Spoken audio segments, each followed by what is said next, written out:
News 19 और आज का मतदाता टीवी में आप सभी लोग का स्वागत है।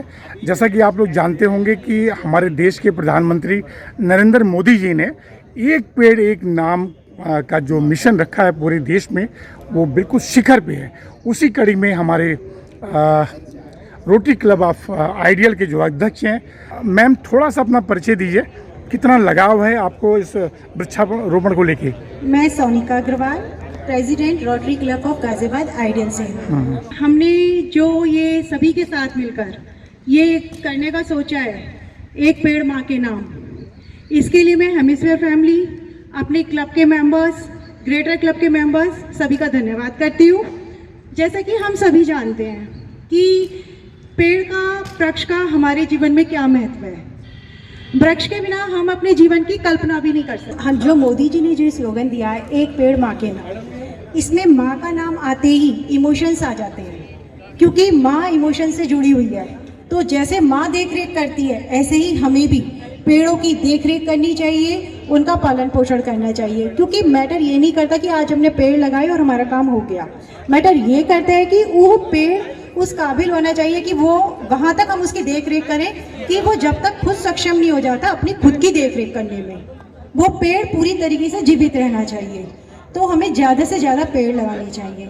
मैं सिर्फ यही कहना चाहूँगी, जरूरी यह नहीं कि विरासत में हमें क्या मिला, महत्वपूर्ण यह है कि हमने विरासत में क्या छोड़ा। क्योंकि आज हम ये कदम उठाएंगे तो आगे आने वाली पीढ़ियों को स्वच्छ वायु और स्वच्छ जीवन मिल पाएगा।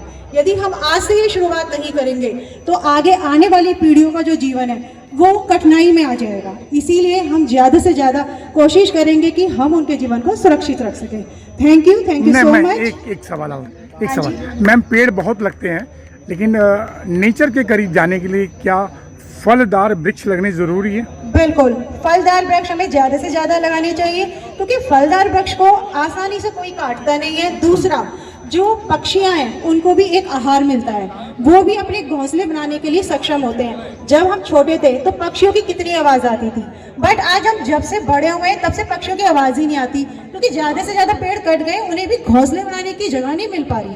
तो हमें ज़्यादा से ज़्यादा फलदार वृक्ष लगाने चाहिए ताकि पक्षियों को भी उनका आहार मिल सके। और ये मिशन कंटिन्यू करेंगे? बिल्कुल बिल्कुल, हम इस मिशन में आगे बढ़ेंगे। Thank you so much. जय हिंद, जय भारत। मेरा नाम Rajiv Bansal, Rotary Club Ghaziabad ideal से, और रोटरी 3012 डिस्ट्रिक्ट 3012 से एजी हूँ इस साल।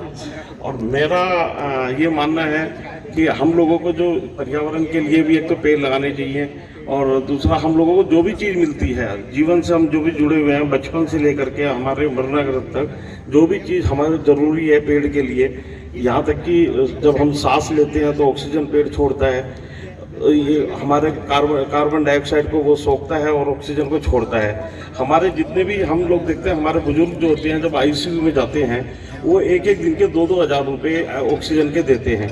अब उस 2,000 रुपये से भी, कि मैं कह रहा हूँ सिर्फ 500 रुपये से आप हिसाब लगाओ अपने जीवन का, तो एक साल के अंदर आप एक महीने के अंदर 1.5 लाख रुपए, तो एक महीने के अंदर 15,000 रुपये, और एक साल के अंदर आप लगभग 2 लाख रुपए, 1,80,000 रुपये आप ऑक्सीजन पर्यावरण से ले लेते हो। अगर आप इस तरीके से देखो, आप 2-2 लाख रुपए की ऑक्सीजन पर्यावरण से ले रहे हो और पर्यावरण को दे क्या रहे हो उसके बदले में। अगर हम एक आदमी के लिए जिंदगी के अंदर कम से कम 4 पेड़ की जरूरत होती है, हमें 4 पेड़ जरूर लगाने चाहिए। 4 पेड़ जितनी ऑक्सीजन छोड़ता है उतनी एक आदमी अपने जीवन के अंदर कंज्यूम करता है उसको।